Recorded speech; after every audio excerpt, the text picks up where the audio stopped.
आमचा विश्वास, आमची बातमी। मालेगाव तालुक्यातील डोंगराळे गावातील 3.5 वर्षीय चिमुकलीवर झालेल्या अमानुष अत्याचार व निर्घृण हत्येच्या घटनेविरोधात मालेगावात आज प्रचंड संताप उसळला। आरोपीला फाशीची मागणी करत मोर्चा काढण्यात आला।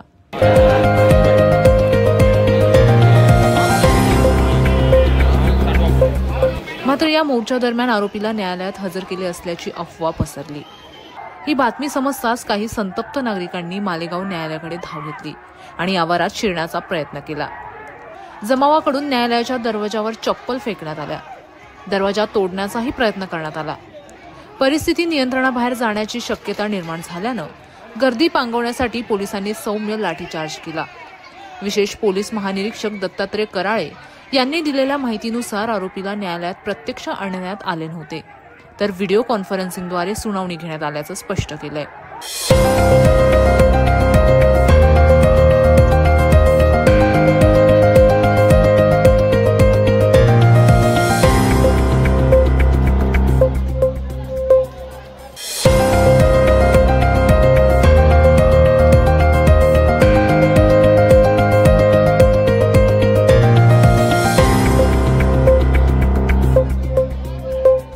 चार दिवसापूर्वी मालेगाव तालुक्यामध्ये घडलेल्या दुर्दैवी घटनेच्या अनुषंगाने आज मालेगावमध्ये निषेध मोर्चा काढण्यात आला होता। मोर्चा शांततेत होता। दरम्यानच्या काळामध्ये जमावामध्ये असा गैरसमज झाला की आरोपीला कोर्टाच्या न्यायालयाच्या आवारात आणण्याने कोर्टात हजर करणार आहेत। त्यामुळे त्यापैकी जमावातील काही लोक ते न्यायालयामध्ये आरोपीला पकडण्यासाठी गेले आणि त्यामुळे त्या ठिकाणी थोडासा गोंधळ निर्माण झाला। न्यायालयाचं कामकाज सुरू होतं, त्यामुळे न्यायालयाच्या परिसरामध्ये जाऊ नये आणि न्यायालयीन प्रक्रियेला अडथळा आणू नये म्हणून थोडस कायदा थोडासा पोलिसांना बळाचा वापर करावा लागला आणि लोकांना कोर्टाच्या आवारात येऊ दिलं नाही। परंतु वस्तुस्थिती ही आहे की आरोपीला कोर्टामध्ये आणलं नव्हतं। आरोपीला ऑनलाईन द्वारे कोर्टामध्ये हजर करून त्याची कस्टडी घेतली आहे। आरोपीला 17 तारखेला कस्टडीच्या दिवशीच अटक करण्यात आली आहे आणि त्याची 27 तारखेपर्यंत पोलीस कस्टडी आहे आणि आरोपीचा तपास योग्य रीतीने सुरू आहे। यामध्ये डीवायएसपी दर्जाचे अधिकारी तपास करत आहेत आणि एसपी, ऍडिशनल एसपी आणि माझी सुद्धा यावर देखरेख सुरू आहे। तपास अतिशय चांगल्या रीतीने चालू आहे आणि मला खात्री आहे की आम्ही लवकरात त्या केसचा चार्जशीट करू आणि फास्ट ट्रॅक कोर्टामध्ये हा केस चालवण्याचा आम्ही प्रयत्न करू। माननीय मुख्यमंत्री महोदयांनी आणि इतर मंत्री महोदयांनी सुद्धा याबाबतीत फार शासनाने गांभीर्याने घेतलं आणि स्पेशल पीपीची नेमणूक करून यामध्ये लवकर चार्जशीट करून लवकर केस चालेल आणि लवकर त्यामध्ये न्याय मिळेल त्या दलित व्यक्ती मुलीला, असा आमचा प्रयत्न सुरू आहे। आणि माझी आपल्या माध्यमामार्फत नागरिकांना आव्हान आहे की यामध्ये योग्य रीतीने तपास चालू आहे, सर्व कायदेशीर प्रक्रिया चालू आहेत।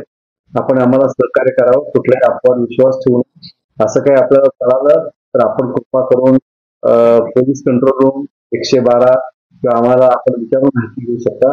परंतु विनाकारण अफवा विशेषतः सोशल मीडियाद्वारे काही गैरसमज पसरवून विनाकारण सामाजिक वातावरण ढवळणार नाही याची काळजी घ्या। सध्या निवडणूक आणि बाकीच्या सगळ्या गोष्टी आपल्याकडे आहेत, तर आपण सर्वांनी थोडंसं गांभीर्याने आणि समजूतदारपणे वागावं अशी माझी नागरिकांना आव्हान आहे। मालेगावमध्ये ऍडिशनल एसपी मोर्चा असल्यामुळे ऍडिशनल एसपी आणि आमचे त्या ठिकाणी हजर होते, बंदोबस्त होता। मगाच्या घटनेनंतर एसपी आणि आरसीपी सुद्धा तिथे रवाना केली आहे। एसपी साहेब त्या ठिकाणी कदाचित पोहोचले असतील आणि आजूबाजूच्या पोलीस स्टेशनचा बंदोबस्त आरसीपी, SRPF हाचा सुद्धा आपण बंदोबस्त पाठवला आहे आणि नागरिक आता त्या ठिकाणी शांतता आहे। फक्त लोकांची मागणी होती की आरोपी आमच्या ताब्यात द्या, जे कायद्याने शक्य नाही। त्यामुळे लोकांचा थोडासा रोष होता, परंतु आता परिस्थिती पूर्णतः शांत आहे, नियंत्रणात आहे।